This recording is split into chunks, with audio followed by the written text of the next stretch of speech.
I'm Alex Carroll, and my colleague is Kelsey Kringle. It is our pleasure to interview our guest today, Mr. Darrell Trump, who serves as the chairman of the Monroe Board of Education. Mr. Trump is a resident of Monroe who is quite familiar with the operation of our district. As some of you may know, he has a son who is an accomplished student athlete and will be graduating this year. We all agree that the office of board chairman is a most challenging position. We hope our conversation will provide new insights and understanding with respect to the goals and outlook for the Monroe School District as we engage upon a new scholastic year. Therefore, without further introduction, let us begin. What motivated you to seek and accept the demanding position to serve on the Board of Education? Well, I guess it goes back, this is my second term, so more than 4 years ago, I had a real interest to get involved in the community. And I had a friend that had served on the Board of Finance, so I approached town officials and I had expressed an interest. And they presented to me several different opportunities or openings that were available.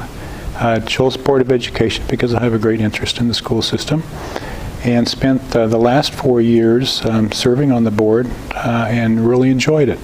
I feel like those first 4 years I did make a difference. I love working with the superintendent, the administration. I'm getting to know some of the students, and because of that, I signed up for another 4 years. So I went through the whole campaigning this last November and was put back on the board. How do you perceive the relationship between the board, the superintendent, and elected town officials with respect to education policy and the budget? In terms of policy, the Board of Education has its own policies, and they're for most aspects, independent from the town. And I work with the superintendent and the Board of Education to, on an annual basis, review those policies. In terms of the budget, we're very close partners with the town. From the town's perspective, we are one budget. They only vote on one budget. So in terms of the process, the Board of Education develops their own budget through a series of workshops and meeting with town officials, a strict review of every line item on the budget, and then we present that to the town. Once we've gone through our due diligence, we feel we have a budget that meets the needs of the school system, and we turn it over to the town. Then it goes through certain aspects of the first selectman, the Board of Finance, then it goes out to referendum. And do you see any alternative to the automatic referendum process practiced by Monroe to provide for more cooperation in the budget process?